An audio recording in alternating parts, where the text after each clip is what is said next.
Baruch haba les amis, bienvenue au Beth Midrash de Natania, nafshi.fr. Alors on continue le Ochot Tzadikim, on est toujours dans le 3e chapitre, la boucha, la retenue, et c'est aujourd'hui le 4e cours. Ceux qui ont le livre devant eux, c'est page 36, on va voir quelque chose d'exceptionnel aujourd'hui. Yesh et mitbayesh, inam inaverot, regardez, il y a des gens qui ont honte s'ils ne font pas la vera, la faute, kegon. Chenagwan cheru baverot, regardez, si les gens de ton entourage, de ta ville, ont l'habitude de faire certaines fautes, kegon. Et là, les amis, on va parler d'une faute qui est très dure, qui est très courante. Listakel benachim, de regarder, de mater des femmes. Je dis volontairement mater parce que de voir une femme, il n'y a pas d'interdit de voir une femme. L'interdit, c'est de la regarder, de la fixer. Mater, le mot en français, tous les hommes, ils ont très bien compris ce que ça veut dire. Et c'est une faute qu'on a l'impression que c'est pas grave, j'ai rien fait, j'ai que regardé. Eh bien, c'est un issour de la Torah. L'ota Torah, charel evafrem, vacheren echen, tu te détournes de tes yeux, on dit tous les jours dans le schéma. Si en plus elle est mariée, en plus tu as convoité une femme mariée, donc c'est. L'otetim, et des fois les gens, ils se moquent de ceux qui ne regardent pas des femmes, ils vont dans des plages mixtes. Et qu'est-ce qu'ils font les hommes dans les plages mixtes? D'après vous, qu'est-ce qu'ils font? Eh bien, ils matent, ils regardent évidemment. Ou basé talitrazek, eh bien, même si on va se moquer de toi, parce que toi, tu veux pas la plage mixte, parce que tu sais que ça sourd, toi, tu vas enlever tes lunettes, ou tu vas pas regarder des femmes, eh bien, c'est pas grave, il vaut mieux qu'on se moque de toi, mais que toi, tu n'abîmes pas tes yeux.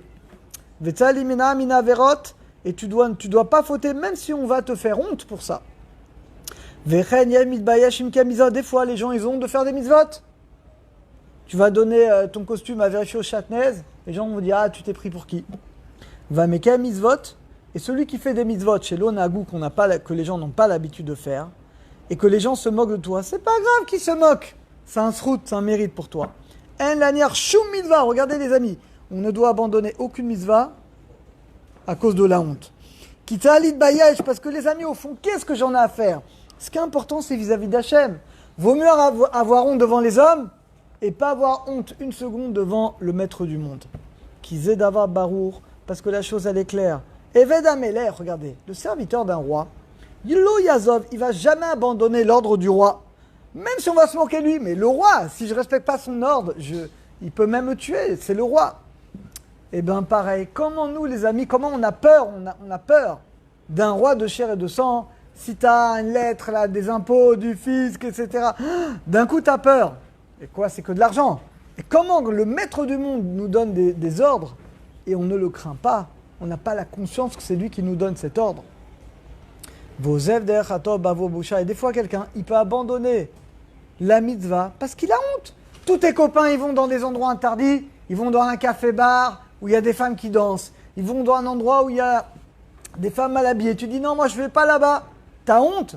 Eh bien, on s'en fiche que tu as honte. Ce qui est important, c'est que tu respectes la halakha. Autre exemple, tes copains, ils t'invitent à faire un poker. Ils jouent de l'argent. C'est des interdits très graves de la Torah. Ils sont pas sous la doute. Comment tu peux aller là-bas? C'est pas grave qu'ils se moquent de toi, mais toi, tu transgresses pas la halakha. Également, des fois, on peut avoir honte de reconnaître la vérité. Gamze, ça aussi, c'est une maladie, c'est pas bien. Ou si tu as honte, des fois, de faire des remarques. Des fois, les gens font des avérotes. On a honte de leur faire la remarque. Quelqu'un, il parle dans la synagogue. Il faut lui dire gentiment, on n'a pas le droit. Tu es dans la maison d'Hachem, tu ne dois pas parler. Quelqu'un, il est devant son rave et il a honte. Ça, c'est pas bien. Parce que si tu as honte de poser des questions, tu n'apprendras pas. En katal, qu'il soit grand ou pas, zemegouné, c'est très méprisable.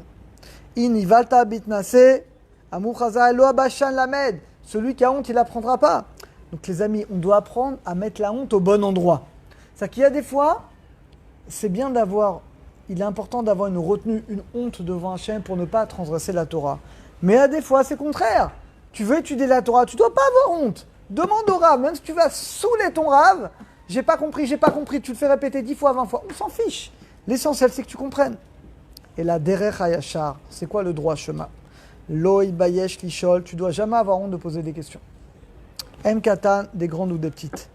Vadabera, comme David Amer qui parlait devant des rois et il n'avait pas honte. Chassid, nikra al-shem aboshet, un pieux. Vous savez d'où vient l'étymologie du mot chassid? Ben ça, c'est quelque chose qui va dire Ochot Tzadikim que quasiment personne ne connaît. Vous savez, les amis, que chassid, c'est un pieux. Ça vient du mot honte.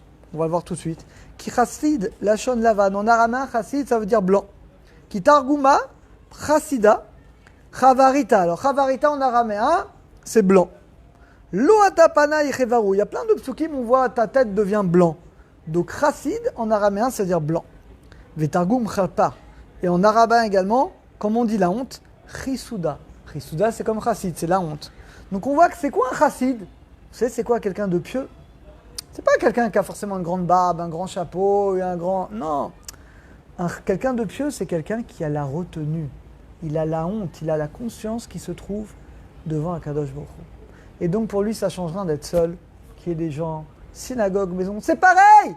Le maître du monde, il est devant toi, il est là. C'est ça la vraie définition, les amis d'un pieux. Aujourd'hui, on est dans une génération, on ne comprend plus rien. Qu'est-ce qu'on appelle un juste, un pieux? On croit que ça dépend de la couleur de la kippa, des vêtements, on est... Alors, kolzé, et tout ça pourquoi?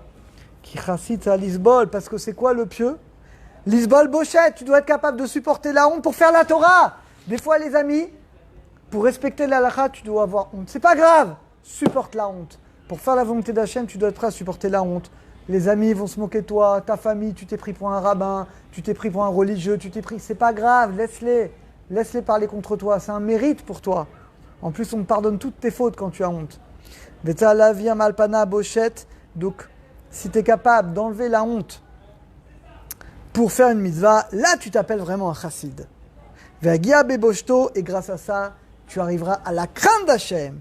Ou bavot yirato al penechem, pour que la crainte soit sur vous, que vous ne fautiez pas. C'est quoi la crainte? C'est la boucha. Donc, Bezat Hachem, qu'Hachem nous aide à avoir à chaque seconde conscience que Hachem, il est là. Et qu'on ait cette conscience. C'est ça un vrai chassid. Et que même si des fois on va se moquer de nous, même si on doit supporter certaines gênes, certaines hontes vis-à-vis de notre famille, de nos amis, de notre entourage, on s'en fiche. Ce qui compte, c'est uniquement le fait qu'Hachem, il est là et il nous voit à chaque instant. Je vous laisse méditer là-dessus. À très bientôt, à tous et à toutes.